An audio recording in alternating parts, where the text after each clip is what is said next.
प्रधानमंत्री नरेंद्र मोदी आज भारत मंडपम में सहकारी क्षेत्र के कई प्रमुख पहलों के शुभारंभ में शामिल हुए। इस कार्यक्रम में केंद्रीय सहकारिता मंत्री अमित शाह भी मौजूद हैं। इस दौरान पीएम मोदी ने ई पैक्स से अन्य भंडारण तक कार्यक्रम में सहभागिता मंत्रालय की विभिन्न परियोजनाओं का उद्घाटन किया।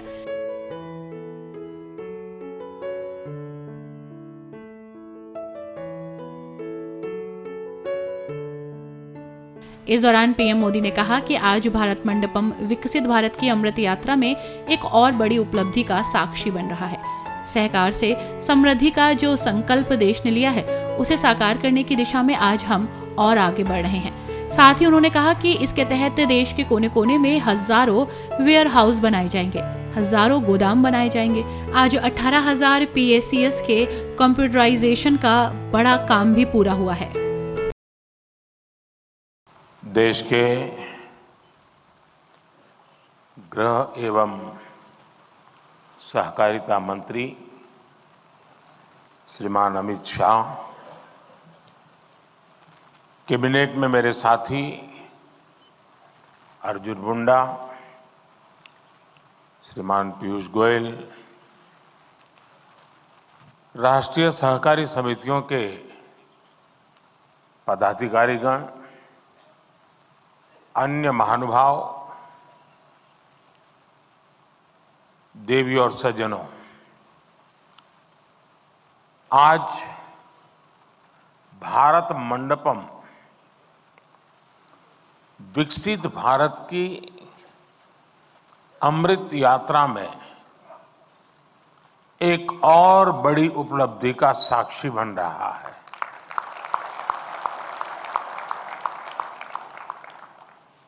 सहकार से समृद्धि, सहकार से समृद्धि का जो संकल्प देश ने लिया है, उसे साकार करने की दिशा में आज हम और आगे बढ़ रहे हैं। खेती और किसानी की नींव को मजबूत करने में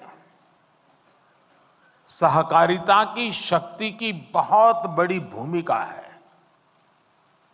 इस सोच के साथ हमने अलग सहकारिता मंत्रालय का गठन किया और अब इसी सोच के साथ आज का एक कार्यक्रम हो रहा है। आज हमने अपने किसानों के लिए दुनिया की सबसे बड़ी स्टोरेज स्कीम या भंडारण स्कीम शुरू की है। इसके तहत देश के कोने कोने में हजारों वेयर हाउसेस बनाए जाएंगे, हजारों गोदाम बनाए जाएंगे। आज 18,000 पैक्स के कंप्यूटराइजेशन का बड़ा काम भी पूरा हुआ है। ये सभी काम देश में कृषि इंफ्रास्ट्रक्चर को नया विस्तार देंगे, कृषि को आधुनिक टेक्नोलॉजी से जोड़ेंगे। मैं आप सभी को इन महत्वपूर्ण और दूरगामी परिणाम लाने वाले कार्यक्रमों के लिए बहुत बहुत बधाई देता हूं, अनेक अनेक शुभकामनाएं देता हूं। साथियों, सहकारिता भारत के लिए बहुत प्राचीन व्यवस्था है। हमारे शास्त्रों में भी कहा गया है, अल्पानाम अपि वस्तूनाम, अल्पानाम अपि वस्तूनाम संहति ही कार्य साधिका। अर्थात छोटी छोटी वस्तुएं थोड़े थोड़े संसाधन भी सब साथ जोड़ दिए जाते हैं तो उनसे बड़े कार्य सिद्ध हो जाते हैं।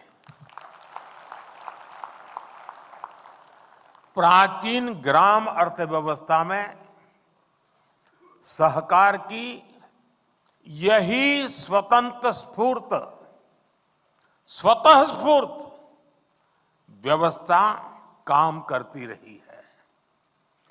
सहकार ही हमारे आत्मनिर्भर समाज का आधार हुआ करती थी।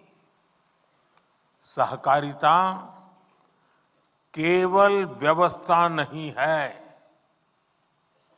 सहकारिता एक भावना है, सहकारिता एक स्पिरिट है।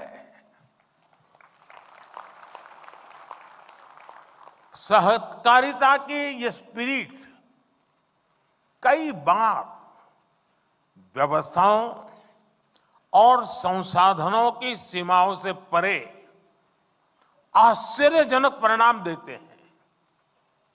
सहकार जीवन यापन से जुड़ी एक सामान्य व्यवस्था को बड़ी औद्योगिक क्षमता में बदल सकता है। ये देश की अर्थव्यवस्था के, खासकर ग्रामीण और कृषि से जुड़ी अर्थव्यवस्था के कायाकल्प का एक प्रामाणिक तरीका है। एक अलग मंत्रालय के जरिए हम देश के इस सामर्थ्य को और कृषि क्षेत्र की बिखरी हुई इस ताकत को ही एकत्र करने का भी ये भगीरथ प्रयास है। किसान उत्पाद संघ एफपीओज का एक बहुत ही महत्वपूर्ण उदाहरण हमारे सामने है। एफपीओज के माध्यम से आज गांव के छोटे किसान भी उद्यमी बन रहे हैं, अपने उत्पादों को विदेशों तक निर्यात कर रहे हैं। हमने देश में 10,000 एफपीओज बनाने का लक्ष्य रखा था। एक अलग सहकारिता मंत्रालय होने के उसका नतीजा ये है कि देश में 8,000 एफपीओज का गठन ऑलरेडी हो चुका है, कार्यरत हो चुके हैं। कई एफपीओज की सक्सेस स्टोरी की चर्चा आज देश के बाहर भी हो रही है।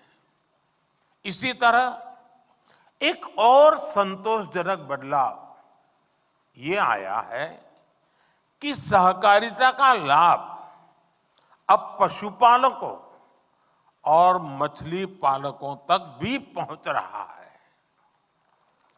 मछली पालन में आज 25,000 से ज्यादा सहकारी इकाइयां काम कर रही है। आने वाले 5 वर्षों में सरकार का लक्ष्य 2 लाख सहकारी समितियां बनाने का है और इनमें एक बड़ी संख्या फिशरीज सेक्टर की सहकारी समितियों की भी होने जा रही है। साथियों, सहकारिता की ताकत क्या होती है? गुजरात में मुख्यमंत्री के रूप में मैंने इस ताकत को अनुभव किया है। गुजरात में अमूल की सफलता की गाथा आज पूरी दुनिया जानती है। हम सब दुनिया भर के बाजार में पहुंच चुके लिज्जत पापड़ के बारे में भी जानते हैं। इन सभी आंदोलनों को मुख्य रूप से देश की महिलाओं ने ही लीड किया है। आज देश में भी डेयरी और कृषि में सहकार से किसान जुड़े हैं, उनमें करोड़ों की संख्या में महिलाएं ही हैं। महिलाओं के इसी सामर्थ्य को देखते हुए सरकार ने भी सहकार से जुड़ी नीतियों में उन्हें प्राथमिकता दी है। आप जानते हैं कि हाल में ही multi state cooperative society act में सुधार लाया गया है। इसके तहत मल्टी स्टेट कोऑपरेटिव सोसाइटी के बोर्ड में महिला डायरेक्टर्स होना अनिवार्य कर दिया गया है। हमारे देश में संसद में अगर नारी शक्ति वंदन अधिनियम पास होता है तो बहुत चर्चा होती है, लेकिन ये उतनी ही ताकत वाला बड़ा महत्वपूर्ण कानून हमने बनाया है, लेकिन बहुत कम लोग उसकी चर्चा करते हैं। साथियों, सहकारिता किसान की व्यक्तिगत समस्याओं का कैसे सामूहिक शक्ति से समाधान करती है, भंडारण भी इसका एक बड़ा उदाहरण है। हमारे यहां भंडारण से जुड़े इंफ्रास्ट्रक्चर के अभाव में किसानों को बहुत नुकसान उठाना पड़ता था। पिछली सरकारों ने कभी इस जरूरत पर उतना ध्यान ही नहीं दिया, लेकिन आज सहकारी समितियों के जरिए इस समस्या का हल किया जा रहा है। दुनिया की, ये अपने आप में बहुत बड़ी बात है, दुनिया की सबसे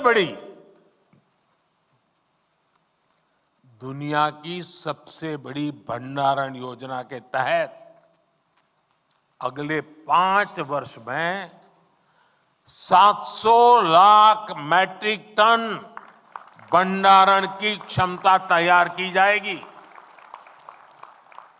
इस अभियान में 1.25 लाख करोड़ रुपए से ज्यादा का खर्च आएगा। इस योजना के पूरा होने पर हमारे किसान अपने उत्पादों को अपनी जरूरत के मुताबिक भंडारण में रख करके स्टोर कर पाएंगे। उन्हें बैंकों से ऋण लेने में भी आसानी होगी और वो सही समय पर, जब उनको ठीक लगे कि हाँ अब माल बेचने के लिए बाजार ठीक है, सही समय पर अपने उत्पाद को बाजार में ले जाकर बेच भी पाएंगे। साथियों, विकसित भारत के लिए भारत की कृषि व्यवस्थाओं का आधुनिकीकरण भी उतना ही जरूरी है। हम कृषि क्षेत्र में नई व्यवस्थाएं बनाने के साथ ही पैक्स जैसी सहकारी संस्थाओं को नई भूमिकाओं के लिए तैयार कर रहे हैं। ये समितियां अब प्रधानमंत्री जन औषधि केंद्र का भी काम कर रही है। इनके द्वारा हजारों प्रधानमंत्री किसान समृद्धि केंद्र भी संचालित हो रहे हैं।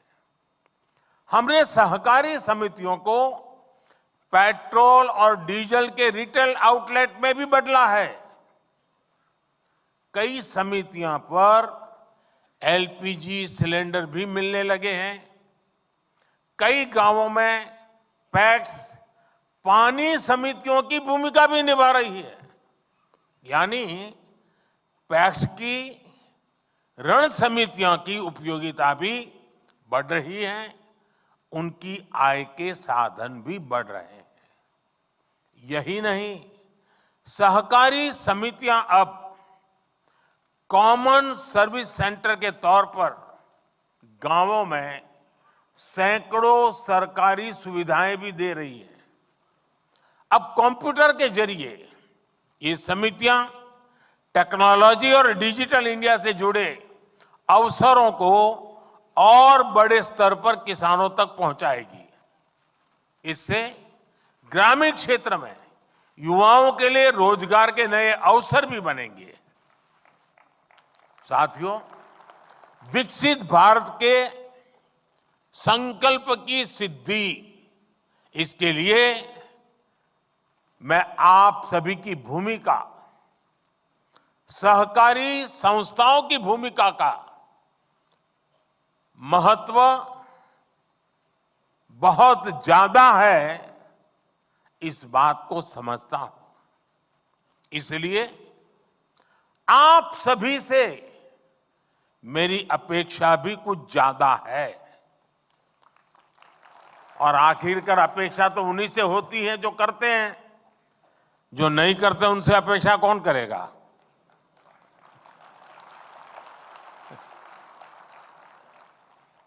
आत्मनिर्भर भारत के निर्माण में आप जितना ज्यादा और जितना ज्यादा सक्रिय योगदान बढ़ाएंगे, हम अपने लक्ष्यों को जल्दी प्राप्त कर पाएंगे। आत्मनिर्भर भारत बनाए बिना विकसित भारत बनाना संभव नहीं है। आपके सामर्थ्य, आपकी संगठन क्षमता को देखते हुए मेरे मन में बहुत सारे सुझाव आते रहते हैं। सारे तो अभी एक साथ नहीं बताऊंगा आपको।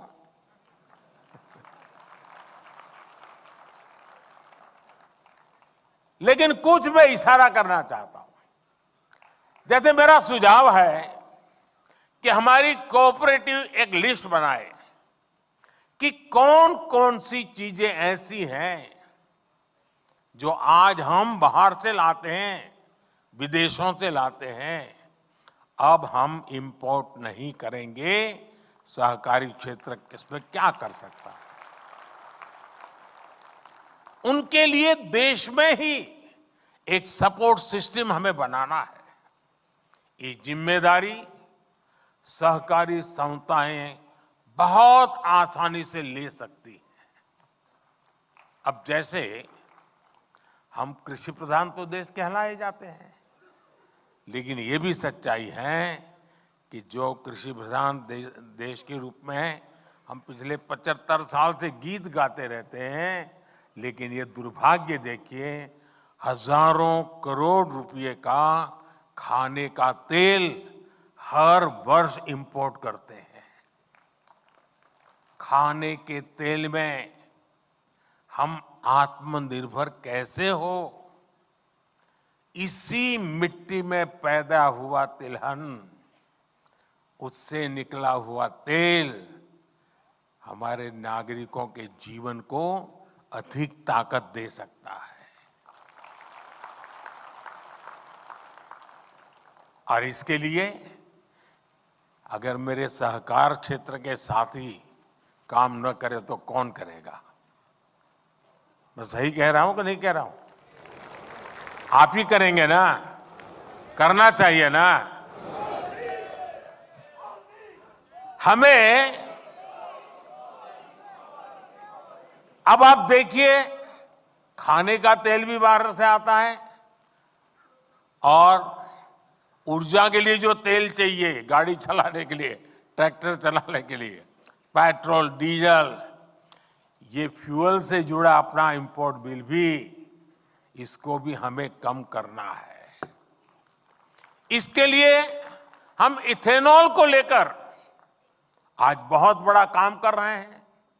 बीते 10 वर्षों में इथेनॉल के प्रोडक्शन, खरीद और ब्लेंडिंग तीनों में कई गुना बढ़ोतरी हुई है। आज ये काम ज्यादातर चीनी मिलों के जिम्मे है और सरकारी कंपनियां उनसे इथेनॉल खरीदती है। क्या इसमें सहकारी समितियां नहीं आ सकती है क्या? जितनी ज्यादा आएगी उतना ही इसका स्केल और बढ़ जाएगा। दालों के इंपोर्ट को कम करने का। अब देखिए, कृषि प्रधान देश, धार बाल से ला करके खाते हैं। दालों के इंपोर्ट को कम करने के मामले में भी मेरे सहकारिता क्षेत्र के लोग बहुत बड़ा काम कर सकते हैं, अग्रणी भूमिका निभा सकते हैं। मैन्युफैक्चरिंग से जुड़े भी अनेक छोटे छोटे सामान हैं जो हम सभी इंपोर्ट करते हैं, लेकिन कोऑपरेटिव्स की मदद से हम उन्हें देश में ही बना सकते हैं। साथियों, आज प्राकृतिक खेती पर हम बहुत बल दे रहे हैं। इसमें भी कोऑपरेटिव बहुत बड़ी भूमिका निभा सकते हैं। अन्नदाता को ऊर्जादाता और अन्नदाता को उर्वरक दाता बनाने में भी कोऑपरेटिव की बहुत बड़ी भूमिका है। अगर कोऑपरेटिव उसमें हाथ लगा दें, एकदम तेजी से परिणाम आ जाएगा। अब देखिए, रूफटॉप सोलर हो या फिर खेत की मेड़ पर छोटे छोटे सोलर पैनल लगाने हो, इसमें 50-100 किसान इकट्ठे होकर के एक सहकारी संस्था बना दे, मेड़ के ऊपर सोलर पैनल लगा दे और वो सहकारी संस्था बिजली पैदा करे, बिजली बेचे, किसान को भी बेचे, सरकार को भी बेचे। आसानी से सहकारी संस्थाएं काम कर सकती है। आजकल हम देख रहे हैं कि गोवर्धन योजना में बड़ी बड़ी मल्टीनेशनल कंपनियां आ रही हैं। ये ऊर्जा का बहुत बड़ा स्रोत बनने जा रहा है। क्या कोऑपरेटिव्स को इसमें पीछे रहना चाहिए क्या? वेस्ट टू वेल्थ का काम हो, गोबर से बायो सीएनजी बनाना हो, जैविक खाद बनाना हो, इन सब में सहकारी संस्थानों का विस्तार हो सकता है। इससे देश का खाद से जुड़ा इंपोर्ट बिल भी कम हो जाएगा। हमारे किसानों के, छोटे उद्यमियों के प्रोडक्ट्स की ग्लोबल ब्रांडिंग के काम में भी आपको आगे आना चाहिए। अब देखिए, गुजरात का मैं, और पहले गुजरात में जो डेयरी थी सब अलग अलग नाम से काम करते थे। जब से अमूल एक ब्रांड बन गई, डेयरी बहुत है, अलग अलग है, लेकिन अमूल एक ब्रांड बन गई, आज ग्लोबली उसकी आवाज सुनी जाती है। हम भी हमारे अलग अलग उत्पाद का एक कॉमन ब्रांड बना सकते हैं। हमें अपने मिलेट्स यानी श्री अन्न, इस ब्रांड को हमारा लक्ष्य होना चाहिए। दुनिया के हर डाइनिंग टेबल पर भारत के ब्रांड का मिलेट्स क्यों ना हो।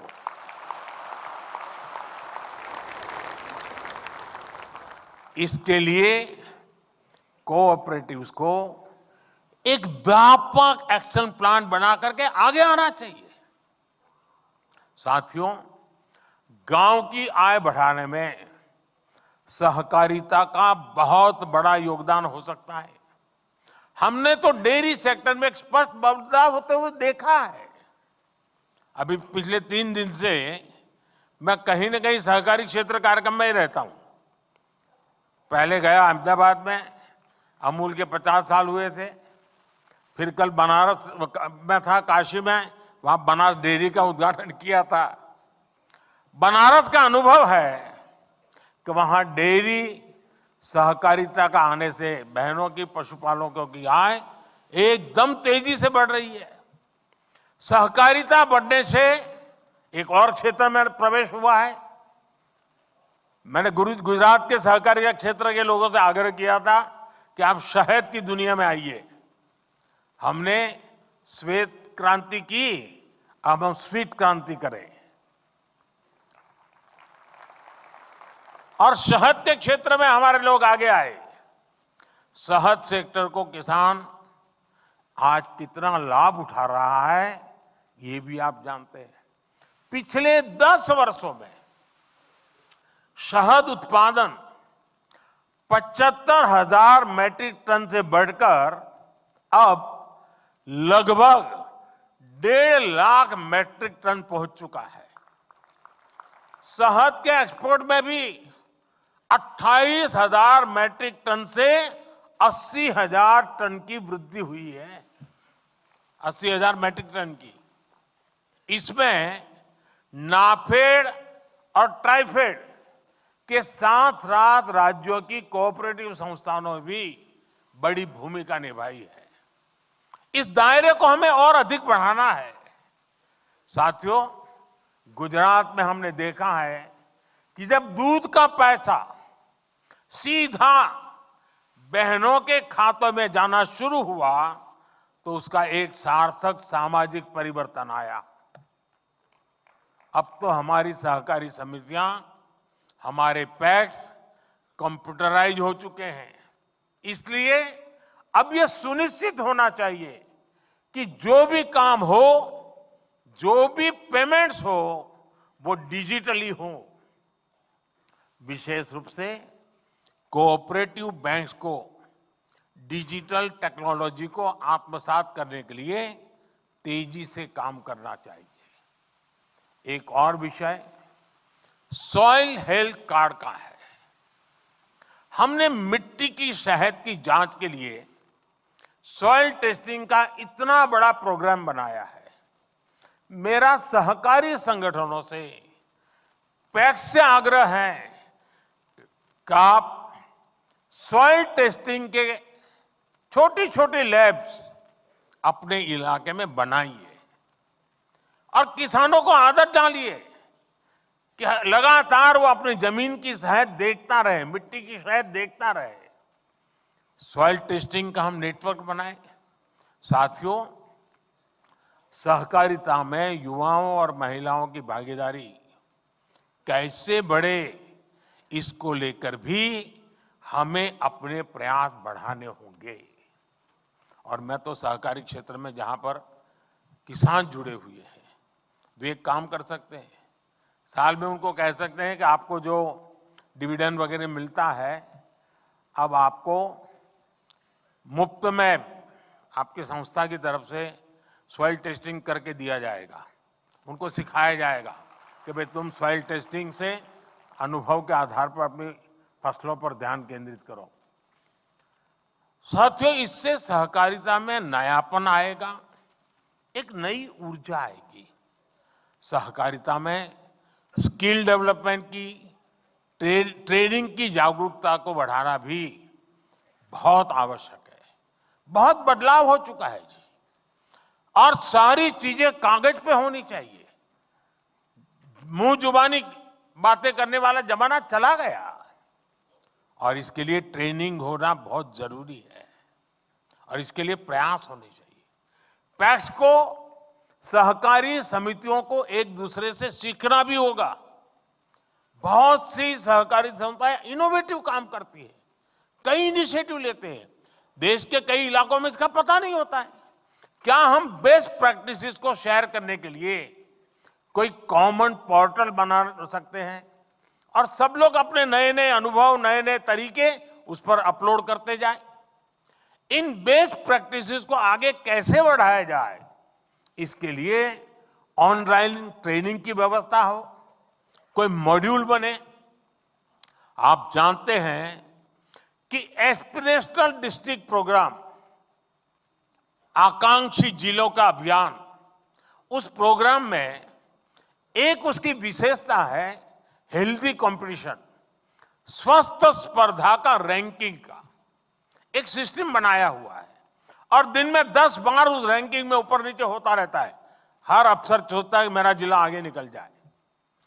क्या कोऑपरेटिव सेक्टर के अलग अलग वर्टिकल बनाए हम, एक एक प्रकार की कोऑपरेटिव का एक वर्टिकल, दूसरे प्रकार की कोऑपरेटिव का दूसरा वर्टिकल, और एक ऐसा मैकेनिज्म बनाएं कि उसमें भी एक healthy competition round the clock चलती हो। सहकारी संगठनों में ये स्पर्धा हो, बेस्ट परफॉर्म करने वालों को इनाम की व्यवस्था हो, ऐसी सहकारी संस्थाओं से नई चीजें बाहर आए। एक बहुत बड़ा आंदोलन जिसको सरकार और सहकारी संस्थाएं मिल करके उसको एक नया रूप रंग दे सकते हैं।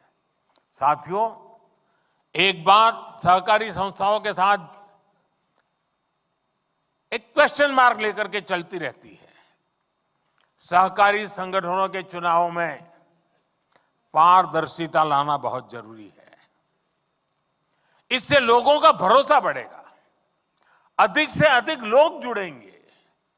साथियों, सहकारी समितियों को समृद्धि का आधार बनाने के लिए हमारी सरकार उनके सामने मौजूद रही चुनौतियों को भी कम कर रही है। आपको याद होगा, हमारे यहां कंपनियों पर सेस लगाता था, लेकिन सहकारी समितियों को ज्यादा सेस देना होता था। हमने 1 करोड़ से 10 करोड़ रुपए तक की आय वाली सहकारी समितियों पर लगने वाले सेस को 12% से घटाकर 7% कर दिया। इससे समितियों के पास काम करने के लिए पूंजी भी बढ़ रही है। उनके लिए एक कंपनी की तरह आगे बढ़ने के रास्ते भी खुले हैं। सहकारी समितियां और कंपनियों के बीच वैकल्पिक टैक्स भी पहले भेदभाव था। हमने समितियों के लिए न्यूनतम वैकल्पिक टैक्स को 18.5% से घटाकर 15% कर दिया और कॉरपोरेट वर्ल्ड से हमने उसको बराबर ला करके खड़ा कर दिया। एक परेशानी ये भी थी कि सहकारी समितियों को 1 करोड़ से ज्यादा की निकासी पर टीडीएस देना पड़ता था। हमने निकासी की ये सीमा भी बढ़ाकर सालाना 3 करोड़ रुपए कर दी है। इस फायदे का इस्तेमाल अब सदस्यों के हित में हो सकेगा। मुझे विश्वास है, सहकार की दिशा में हमारे ये साझा प्रयास देश के सामूहिक सामर्थ्य के विकास की सभी संभावनाओं को खोलेंगे। इसी कामना के साथ आप सभी का मैं बहुत बहुत धन्यवाद करता हूं।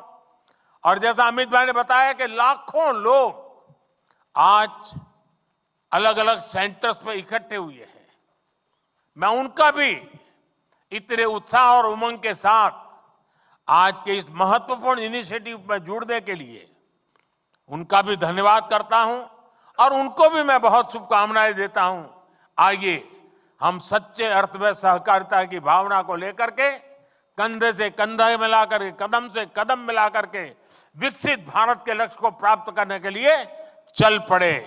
एक साथ चले, एक दिशा में चले और परिणाम हम प्राप्त करते रहेंगे। बहुत बहुत धन्यवाद।